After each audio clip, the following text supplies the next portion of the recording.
Resident Evil 0 is a highly divisive game in the series. I believe it's fair to say that most people think it's kinda meh. When I'm looking at the Resident Evil Reddit and I see people talking about 0, most people seem to just forget about it or brush it off. They don't love it nearly as much as the other entries like 1 or 4 or 2 Remake, or whichever game they like the most.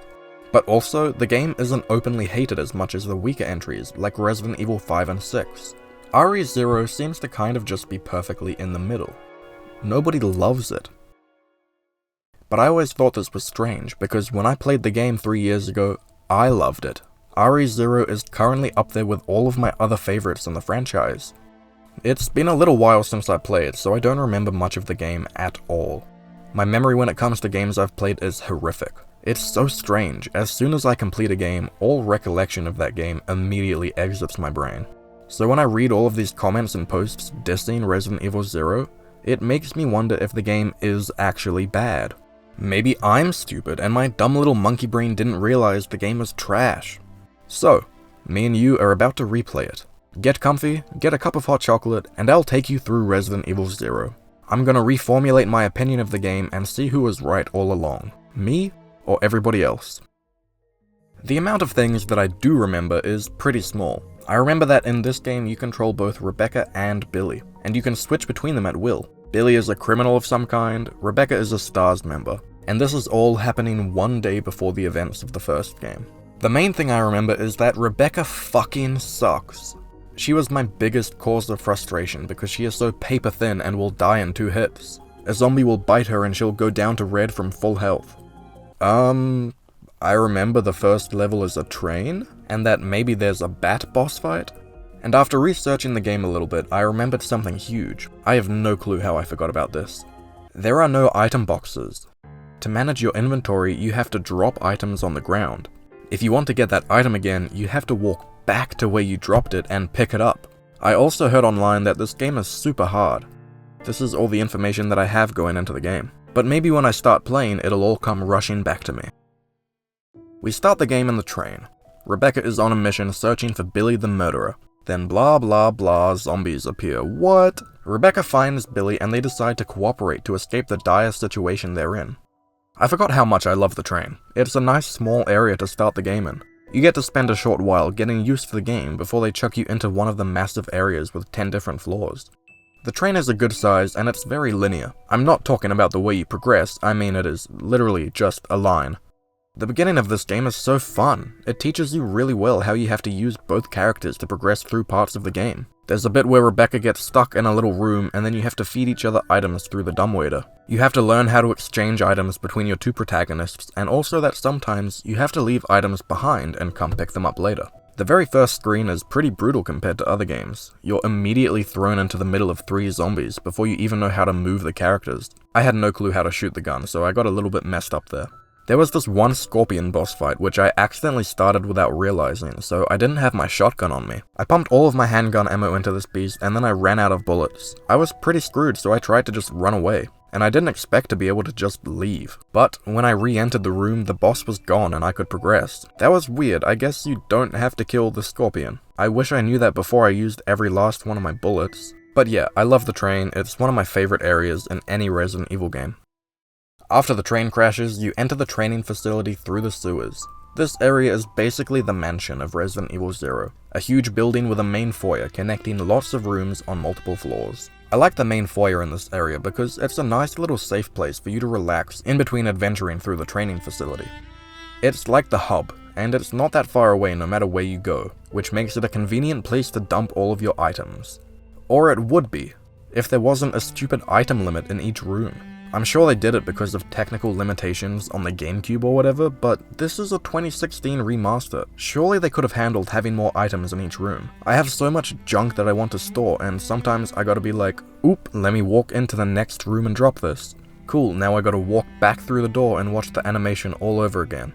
And then when I want to get that item back, I have to watch the door animation 2 more times.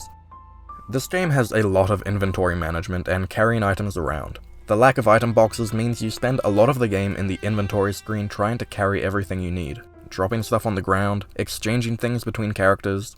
There's also a lot of backtracking, sometimes through multiple areas. to pick up items that you didn't need before, but now you do. I'd be very interested in knowing how much of my game time was spent looking at the map or inventory screens. In the original Resident Evil, I liked the inventory management and backtracking, so I enjoyed that aspect of Zero, but I can definitely see why other people might not like it. It was in the training facility that I started strategically leaving Rebecca behind. As I said earlier, she is paper thin and has a weak defense. But not only that, Billy has a strong offense. He does more damage than her while taking less damage from enemies. This makes him the obvious choice to control at all times. And sometimes, walking around with both characters can be finicky. So a lot of the time I was just rocking alone with my main man Billy. Until I got to this section with the winch and elevator, which I actually did remember from my original playthrough, so I knew what was up ahead. Billy is the only one who can turn it, which means you have to send Rebecca up alone. Great. Luckily, I didn't have to play as her for that long, and I was able to get the alternate pathway to the roof. After this, I died to a boss, lost a lot of progress, and rage quit. The next day, I came back to the game and I beat the boss. I got the fire key, which opens up 2 doors, and then I got the clock hand, which opens up another 2 doors. Then I did the puzzle in the conference room, which opened up the 3 night doors. And at this point, I got stuck. I looked everywhere, and I had no idea where I was meant to go. Apparently, I was meant to light the lamp next to this door to open it, giving me the angel wings. I hadn't even noticed the lamp, so that was kind of dumb. Throughout the whole last section of the training facility, I had both Billy and Rebecca's health bars on danger, so it was very tense. I had no heals, obviously, and it caused me to rack up quite a lot of extra deaths near the end of this section because both characters would die in one hit. It felt like every time I died, I gained some new knowledge, and I would approach the same situation differently on my subsequent runs. But I mean, I still would have liked it if they put like 1 extra heal in the training facility. Please? With the angel wings, I was able to move on to the next area, the training facility basement. In my notes for this section, I wrote, "Fucking stupid, worst area ever." And yeah, I still stand by that. Nothing here was fun. It starts with Rebecca falling into a pit and hanging on for dear life. Billy has to go downstairs and save her, and this was the most miserable section ever. I was still on low health from the last section this whole time, and I just died so many times to the monkeys or zombies or whatever. I've erased this part of the game from my brain. I do not want to think about the amount of time I wasted here dying over and over. So Billy saves Rebecca. And then after navigating the zombie apocalypse together for this long, Rebecca finally asks Billy a question about the crimes that she's supposed to be arresting him for. Did you kill 23 people? I'm not going to judge you. I just want to know the truth. It was around this time last year. I killed 23 people. And then we see probably the darkest moment in a Resident Evil game. Do it!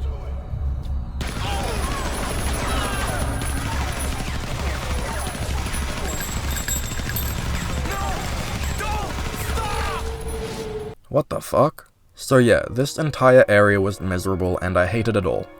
At this point, I was worried that maybe everyone on Reddit was right and this game was ass. In the end, you get the water key and can return to the training facility to use it. Through the water door was a whole bunch of leechmen. You collect 3 tablets to move on to the next area, the lab. What? A Resident Evil game where the lab is not the final location? They were truly breaking new ground here and really innovating on the RE formula by putting the lab in the middle of the game. The laboratory is never my favorite area in any of the games, but this one was awesome. It starts off in a church, which is pretty cool looking. And there was a bat boss. And that maybe there's a bat boss fight? The fight is not that good because there are so many little bats as well that the character will lock onto instead of the main boss. It just makes it annoying to hit really, but it wasn't super hard. The lab is underneath this church and it's super cool. Billy and Rebecca are split up for the whole section. They really used the 2 character mechanics well in this part of the game. Both characters are doing their own thing and exploring separate, disconnected rooms of the lab, and once again passing items to each other through a mini elevator. It was just super cool. One part that went over my head was that Rebecca can use these canisters to fill up her mixing set, and she can create potions. For a second there I was lost and I didn't know how to progress, but I just needed to make a potion. I really liked how this lab didn't look like a lab, you know? It was just a cool looking area, unlike anything seen in prior entries. At the end of the lab, Rebecca and Billy regroup by the cable car which will take them to the factory. At this point I was kind of like, what should I do with all of my items? It's hard to know in this game when you're going to need items and whether it's worth it to move them to the next area or not. So I thought, do I really need to go get all of my items from the safe room and move them again across the cable car? I wasn't sure if the entire rest of the game would be on the other side of this cable car, or if I would just be going for a single boss fight and then coming back. The former was true, so I did backtrack and grab all of my swag. The factory is great. I don't have too much to say about this part of the game. It's a short little romp, and it's why I loved the factory area in Resident Evil Village. I thought that area was great too, as it reminded me of this game and the more classic survival horror gameplay. The elevator is a little bit confusing once you unlock it, as the buttons on the elevator do not directly correlate to the level number on the map. Navigating is a little bit confusing and backtracky. The safe room is quite out of the way. You fight the Proto-Tyrant, and eventually we get to the final area of the game. The treatment plant is another cool area. I don't think it's really as cool as some of the other ones, but this area is fine. It has a lot of long stretches and confusing runs through multiple floors and rooms to get somewhere. I did enjoy the area. It felt like the final area, with lots of challenging rooms and a lot of enemies and puzzles thrown your way. Rebecca gets split up from Billy again, and we do more of the same old shenanigans as before. I started saving and healing a lot in the final area.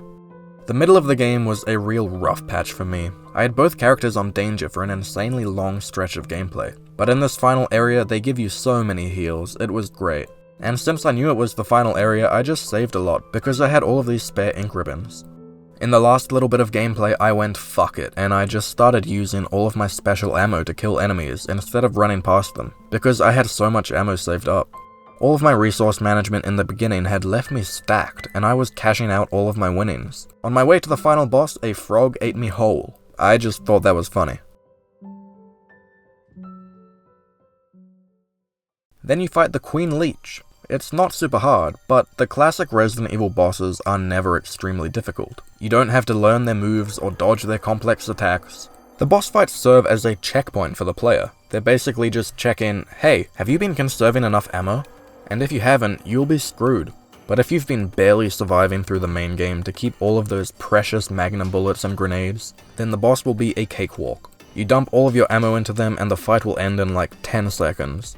This boss had a second phase where you have to distract the Queen Leech long enough for Rebecca to open up all the windows. I'm not sure if you could actually do damage or if you just had to wait, but it was pretty easy.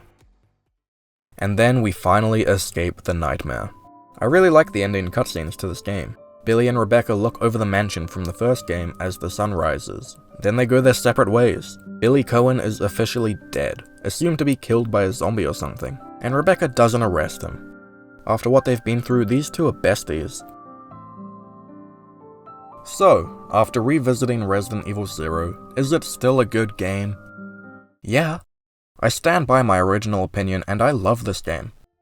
It is 100% the hardest Resident Evil game, which is strange because I don't remember it being this difficult. Those monkeys and leech people will haunt my dreams. I think controlling two characters made managing heals a lot harder.